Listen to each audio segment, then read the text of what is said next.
Have a Date with the Angel. Starring Betty White. Bill Williams as Gus Angel.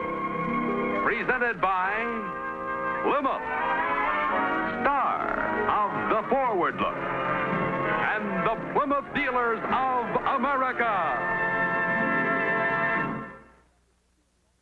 The time, 6 months after Vicki and Gus Angel were married. The plot, it could have happened anywhere. The place, but it happened on a train.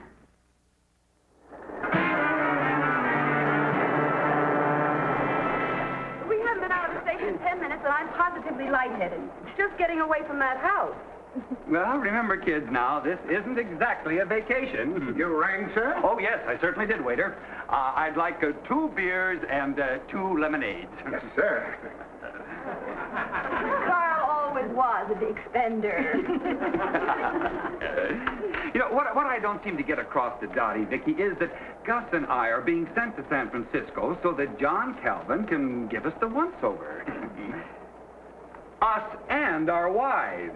You see, Vicky, San Francisco is the head office, and John Calvin is the head of the head office, and Mrs. Calvin is the head of the head of the head office. So naturally, if the head of the head of the head office and the head of the head office don't like us, off go the heads of the pinheads of the branch office. Oh, come on, kids, this is serious. Let's not giggle ourselves into unconsciousness. Oh, for heaven's sake. Gus, will you tell them that our future as executives of this company depends on the impression we make on Mrs. Calvin? My goodness, if she thinks we're married to a couple of screaming hyenas... Mrs. Calvin does carry a lot of weight. Well, we'll suggest a nice diet for her. Oh, You see, the reason they call Mrs. Calvin Mother is because she's finicky about a lot of little things. At least that's what we heard. Now, being this is our first trip to San Francisco, we don't know what to expect. Well, we won't disgrace you, Gus.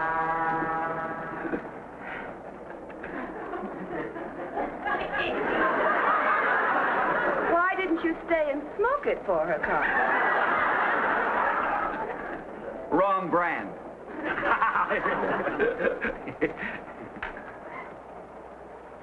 Oh, waiter, right here. The lemonade here, please, and the beers right here. Yes, sir. Lemonade for the ladies? Mm-hmm. Here for the gentlemen. Thank you. Oh, and give the check to my friend here. He's on an expense account. Yes, sir. Here you are, sir. Thank you. Vicky, you mustn't use your fingers. You can't do that at the Calvins. And it might be nice if we didn't chew tobacco until after the cocktail. Good thought. Look, kids, let's not get stuffy, shall we? It's just that Mother Calvin likes a happy family. And John Calvin buys the idea that if his men come from happy families, they make better executives. Did you get her license number, Carl? Don't be silly, darling. I was just thinking how much better that dress she was wearing would look on you. In other words, be yourself at the Calvins, but be careful, huh? That's it. Well, Gus, what do you think we're going to do? Walk in and sing 3 choruses of Red River Valley? Oh, that's very funny. 3 choruses of red. Look, if we seem to lean too much on this Calvin business, it's just because our whole future depends. Well, thanks very much. No cream. I hope I didn't embarrass you, Vicky. But there are some things you just have to do. Oh. What's the matter with her? Oh, insanely jealous. How long does it take her to get over one of these things? Oh, Dottie is emotionally immature. Quick to anger and quick to laughter. She'll be over in about a week. A week? We're meeting the Calvins in the morning. She's got to be over with it by tomorrow. Gus, you're right. Gus, why are you so petrified of John Calvin? Me? Well, all week long I've been getting nothing but hints as to how I should act. If they have a cat, make a fuss over it. If they have a dog, don't mention a cat. If they serve fish, choke it down anyway. Am I in the habit of embarrassing you? Have I been saying all those things? You even told me not to mention gin rummy in case they don't drink. I'm sorry, sweetie. Let's forget about the Calvins. Well, that's more like it. Sweetheart, what do you say we patch up the fight between Carl and Dottie? Well, that's their business, isn't it, sweetie? It's more important than you realize. We can't have Dottie showing up like this at the Calvins in such a bad mood. Okay, sweetheart?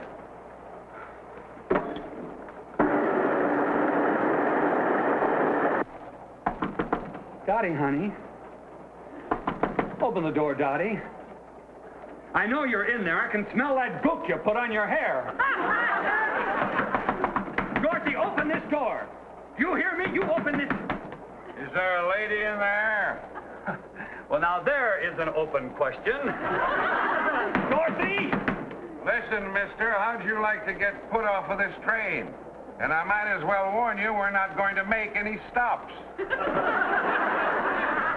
Well, I might as well warn you that that happens to be my wife in there. Oh? Oh. Well, try and keep your voice down, will you, friend? Yes, yes, conductor, yes. Thanks. Dorothy! Dorothy! Dorothy, you open this door, I'm going to tell your mother. What's the matter, Carl? Oh, she went and locked me out. And if she knows what's good for her, she'll open this door because I happen to have the tickets, and I'll have her put off at North Bakersfield. Well, it's about time. Oh, just one. There's a note on the suitcase, Carl. Oh. Oh, she's brilliant tonight. I read your message, Kipling, and it's not quite up to your Gunga Din. What does it say? Read it yourself. In case you're thinking of trying, I've also locked the windows. Well, you can just tell Miss Hair Curlers of 1918 that when she comes to her senses, I'll be in the club car. Patch it up now, Carl. You can't let us show up like this at the Calvins. Oh, can't I? No, you Well, can't. Will you forget the Calvins? Carl, you don't want her like this for your own sake. oh, that's right. You're not kidding. When she adds a chin strap to those hair curlers, her head looks like an aluminum porcupine swinging in a hammock. You wait here, I'll see what I can do. Oh. Dottie, honey, it's Vicky.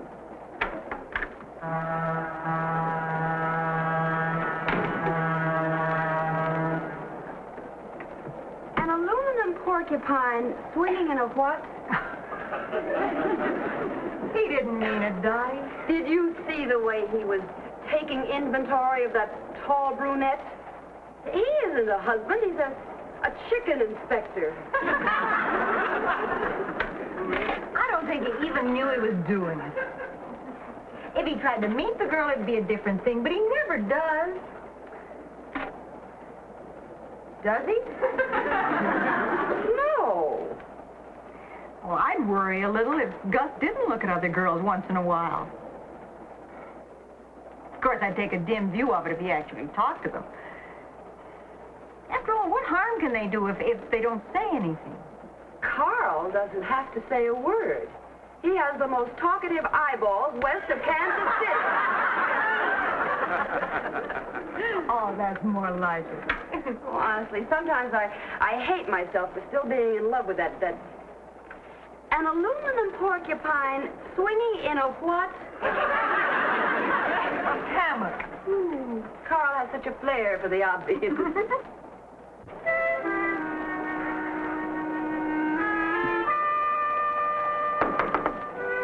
Who is it? Gus. Why don't you girls meet us in the club car and finish your lemonade, huh? Okay, in a few minutes. Tell Carl to wear blinkers.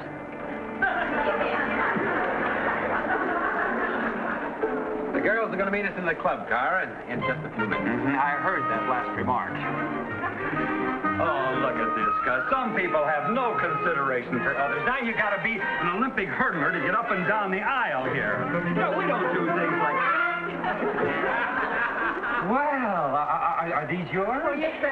I'm terribly sorry. I was just trying to rearrange the compartment. It's a little crowded with the nurse and the children and myself. Well, of course. Gus, get inside and help this little lady. These bags are too heavy for her to lift.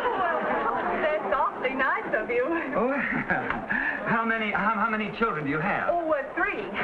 My husband hasn't seen the baby yet. He's in the Navy. Oh, well, I hear the Navy's taking them pretty young these days.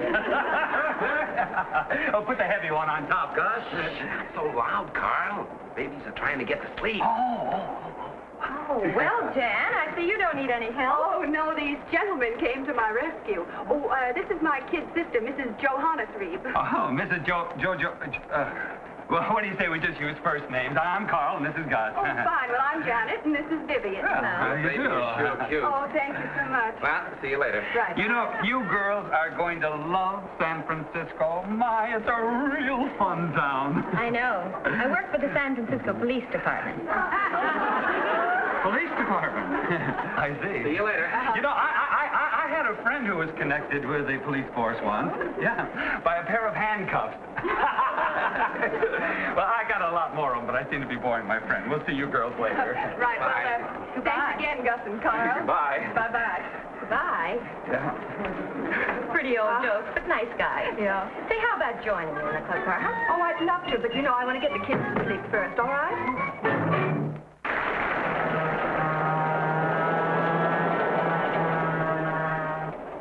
Carl, you should have seen that girl's cute kid. Vicky's just got to see him. She just loves babies. Honestly, Gus, you're such a chowderhead. Even you should realize that we don't even dare mention those two girls. To a wife, talking to a pretty girl is assault with a deadly weapon. All right. Oh, thanks again, fellas. Oh, well, thanks aren't really necessary, but if you get us anything, have it engraved. Oh, I'll do that. Well, I'm sure glad you patched things up. We'll see you later. Here we are. Oh, well, hi, darling. No, don't come out. We'll sit out here. Well, darling, how pretty you look. We're not going to have any more trouble, are we? You big clown. Have you ordered yet? Oh, No, we just got here ourselves. We stopped to help a lady with her luggage. yeah, the poor old soul was having trouble lifting it. That was nice of you. Her son's in the Navy. Carl, who cares? Well, it was just a figure of speech. Her son's in the... Oh, waiter, 2 lemonades, please, and 2 beers. Oh, are you gentlemen going to try it again? Waiter, Yes, may I borrow a piece of paper and a pencil, please? Certainly, miss. Thank you. You know, this is really a pretty club car, though. Oh, is that the suit you were talking about back there? Yes, that's the... I saw that in Martindale's window.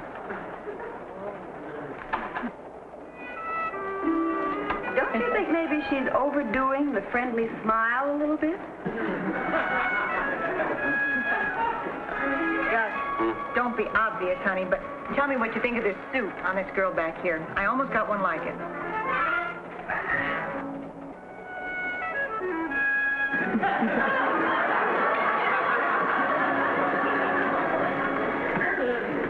You're right.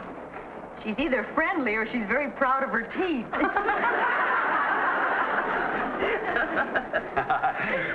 Well, all unpacked, are we?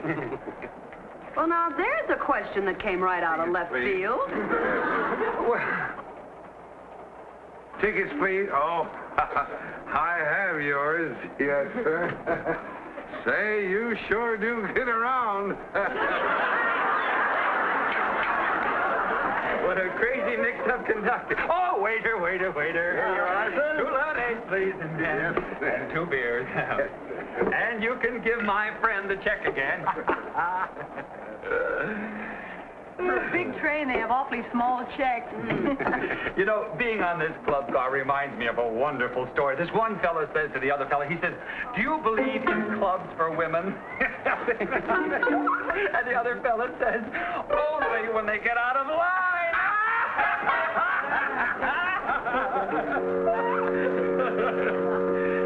Who is Vivian? Vivian? I don't know any Vivian. Do you know of...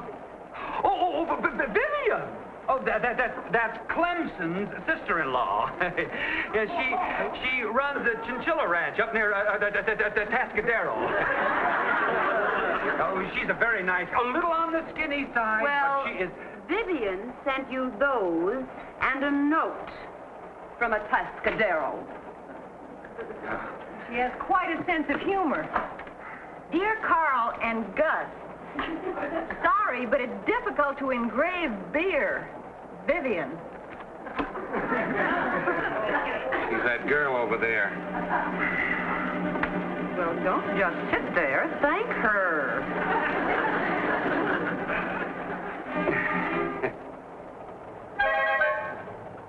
Thank you.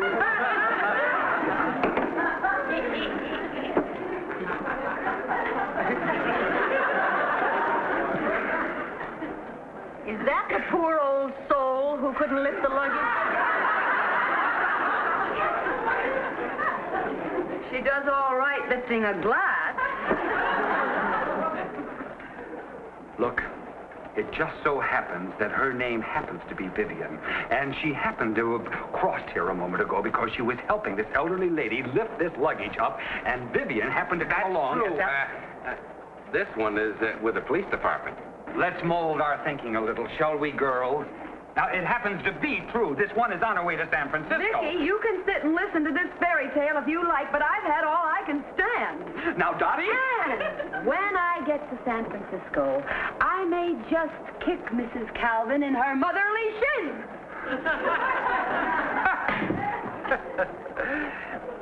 You know she'll do it, too.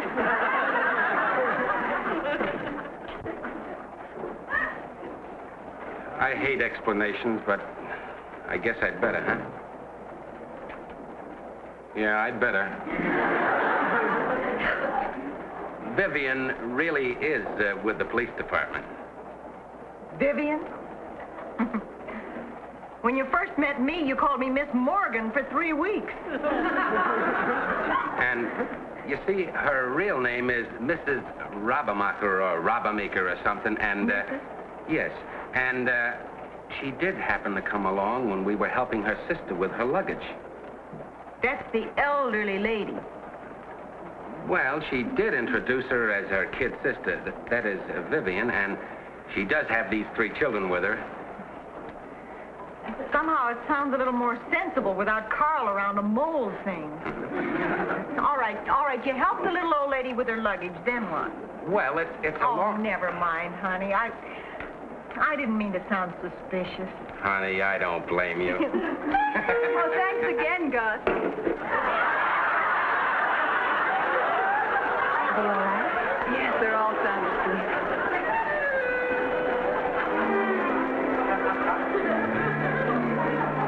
You forgot to tell Grandma you're welcome. And don't worry about Dottie kicking Mother Calvin in the shins. Wait till you see where I'm going to kick her. Dorothy, open this door. I know you're in there. I can hear those corny curlers clicking. Dorothy! Vicky, will you tell this ridiculous woman to... Vicky! Honey. Oh, no. You too? Yeah, old lady Janet got into the act. Dorothy! Oh, come on, baby. Dorothy, now I've had enough of this, baby. Let me in. When I married you, you told... I see you've taught your friend how to play knock-knock, too. Oh, I'd like to knock you. Dorothy! Dorothy, you opened this door! Wait a minute, Dottie? sweetheart. Who's there?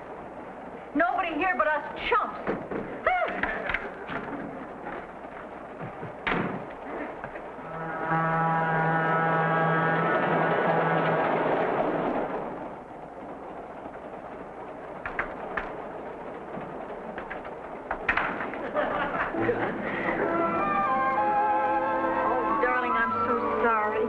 sorry.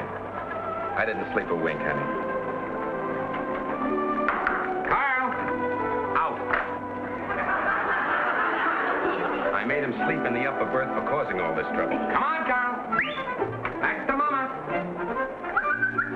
Come on, back to Mama. What? Back to Mama. You kidding? She'll crack my clavicle. She's asleep, Carl. Oh. I'll get my things. Okay.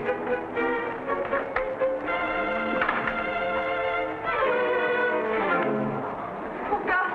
Yeah? Gus, have you seen Greg? I've been all over the train. Greg? Yes, my little boy. He's disappeared. Oh, excuse me.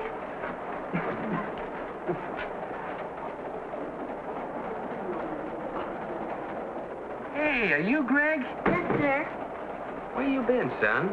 I want to talk to the engineer, but they won't let me. Yeah, I used to do that as a kid, too. Your mommy's been worried about you. Now, you go in that compartment and stay there.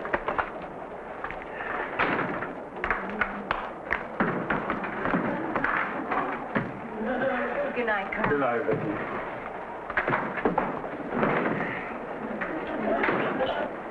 Oh, Greg went up to see the engineer. He's safe and sound. He's in your compartment. Oh, Gus, thank goodness.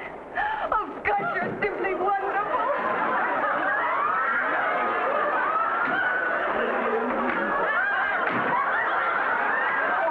Okay, Carl, out. Out, back to Papa.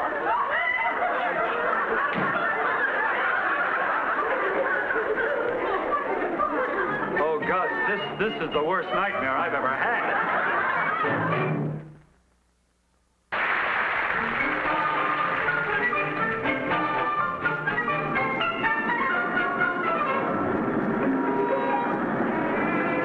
He said he might be a little late. Where else would we wait but in the waiting room? I still think we ought to try to reason with the girls. Mm-mm. They let us sweat it out all night. I'm through crawling. Oh. Good morning. Good morning. Good morning. What do you mean by that? There, you see? If we knew what the Calvins looked like, it might help a little bit. Well, why don't you have them tased? Well, I'm glad I thought of it. Oh, don't look so glum, Gus. We'll try to brighten up before we meet your precious Calvins. We're not that awful. After all, we understand that... Oh, honey, look at this. Oh, look at that. How old is she? Oh, he's 3 months. Oh, Oh, hello, Gus. Hello, Janet. I want to thank you for having such a very nice husband. I'm afraid I became a little hysterical last night when I thought that Greg was lost. I hope you understood. Oh, I didn't think a thing about it. Oh, just what's his name? Robert? John, you should have found out what they looked like. Yes, I know. Oh, look, John. Oh, darling, look. Isn't she sweet? How old is she? Oh, it's a he. Oh. 3 months. Oh, it's too pretty for a he. Oh, look, there he is. There's Daddy. Hi, Daddy. Oh, goodbye now. Goodbye.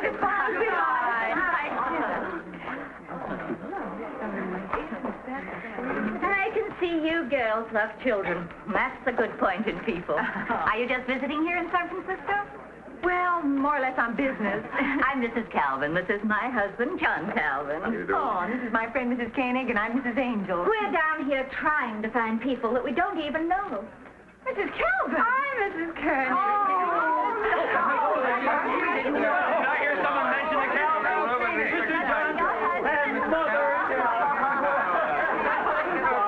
Come on, fellas. I've got a car waiting. I may be a silly old woman, but I like John's people to be happy. And the minute I saw you smiling, happy couples, well, I knew you belonged in the Calvin family. I've always...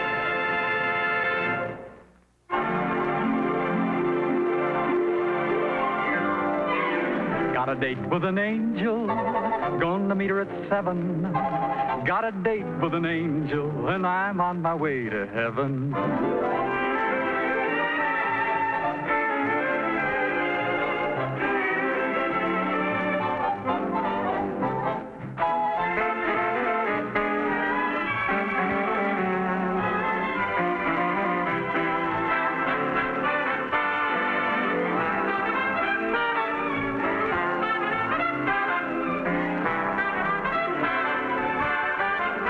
Ladies and gentlemen, your Plymouth dealer invites you to watch the Lawrence Welk program Top Tunes, and you tell it on this same network. Tom Kennedy speaking. Good night, everybody.